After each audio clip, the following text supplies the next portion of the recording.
kedua tadi apa? Izin. Oh, izin. Oke. Jadi begini, produknya ini sistem. Jadi semacam kalau di ini ada software, ada hardware, ya kan. Jadi kalau kayak kita, kalau orang-orang yang paham masalah apa kayak token listrik juga kan, itu sebenarnya nggak ada. Memang ada produknya dan bisa kita tahu manfaatnya ya. Bedanya di sini, manfaatnya ini ketika kita bisa menjual kembali. Nanti kita akan dapat afiliasinya. Dan hebatnya sistem ini, makanya saya sering pernah ngomong, sistem ini itu terlalu murah sebenarnya. Karena bisa dimulai hanya dengan modal 110.000. 110.000 itu level 1. Ya, itu level 1 110.000. Dan ketika nanti kita bisa menjual, itu kita akan dapat keuntungan 1 kali cycle namanya, itu 300%. Menjual sistemnya tadi, afiliatnya. Jadi sistem ini yang kita jual, sama seperti begini mas, contoh sistemnya dijual, ya. Saya nawarin 110 juga. Iya. Oh, misal saya dapat orang, saya dapat untung dari orang yang masuk tempat saya, itu benar. Tapi nanti ada titik-titik khusus ya, ada titik-titik khusus. Makanya affiliate marketing ini kenapa orang bisa bertahan lama di sini dan bisa menghasilkan passive income? Ya, passive income itu ya ketika saya lagi jalan-jalan ini ada yang masuk, ya kan? Ya, hari ini saya dapat $6 ya. $6 dari NFT tadi, saya ada yang sold out tadi. Karena sekarang udah masuk ke NFT juga. Dan nanti itu mas bisa pelajarin lah untuk garis besarnya ya. Cuman untuk sistem ini sebenarnya kenapa saya bilang terlalu murah? Contoh begini mas, saya punya sistem seperti ojek online. Oke, saya punya sistem. Oke mas, saya punya sistem. Sistem ini bisa mas tawarin. Jadi mas kayak salesnya. Kalau di Grab itu ada sekarang produk baru namanya Grab Grocery. Grab Grocery. Itu saya kan punya resto juga di Jakarta. Restoran Padang. Grab Grocery itu mas, ketika si sales ini datang ke warung dan menawarkan, dia akan mendapatkan komisi dari situ. Ketika nanti yang ditawarkan ini membeli produk di Grab Grocery, ya. Sama halnya dengan si driver, ya. Saya katakan dia membeli sistem. Kenapa? Karena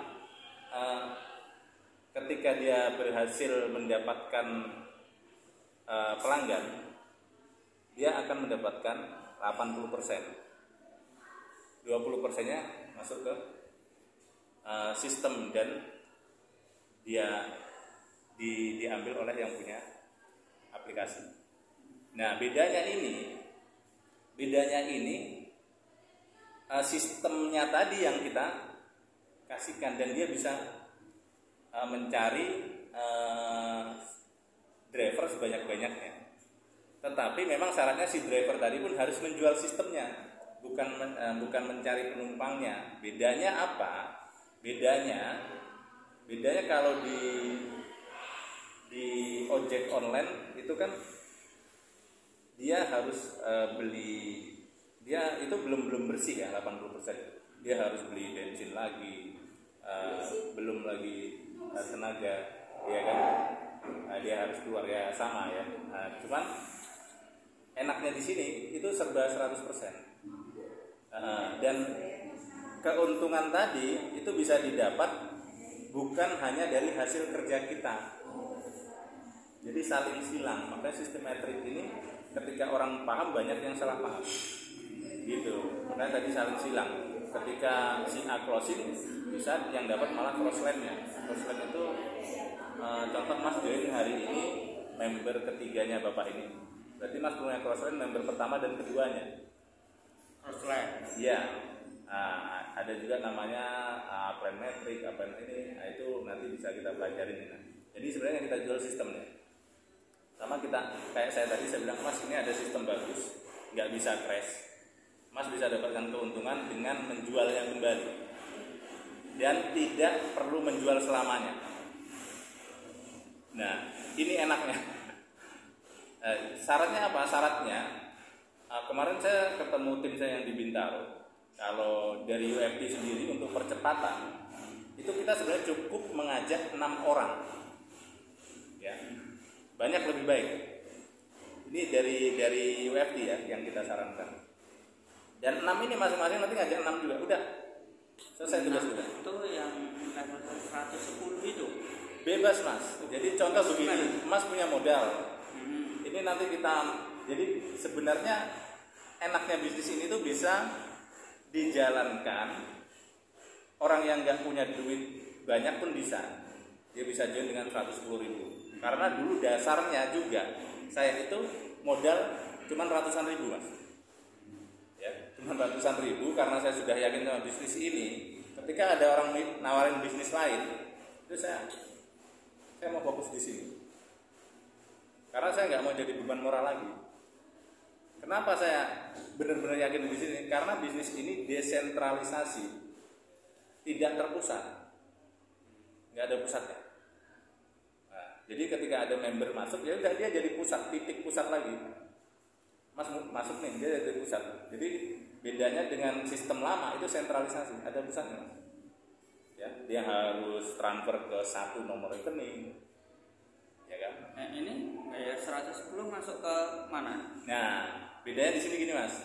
Di sini ketika Masnya transfer, itu si pemilik rekening itu hanya membantu membelikan kripto namanya. Crypto DAI stablecoin. Ya, DAI stablecoin sendiri ini sudah dapat izin dari Bapepti untuk diperdagangkan di Indonesia melalui toko kripto, melalui namanya kalau toko kripto itu CEX ya, sentralisasi exchange, ya, Indoda toko kripto itu sentralisasi exchange atau pintu, ya, banyak. Jadi ketika kita punya member yang gaptek, yang nggak mau, kita bantu untuk percepatan. Jadi ketika Masnya punya member, oh Pak, saya sudah punya toko kripto. Ya udah kita tinggal arahkan dia untuk membeli koin DAI stablecoin dan kita butuhnya 2 Mas. Jadi kalau di dunia kripto itu butuh namanya gas fee.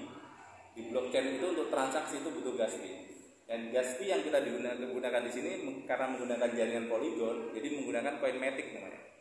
Gitu. Jadi 110 itu udah dapat 5 DAI stablecoin dan 1 Matic untuk gas fee-nya. Jadi ketika transfer sebenarnya kita hanya membantu membelikan.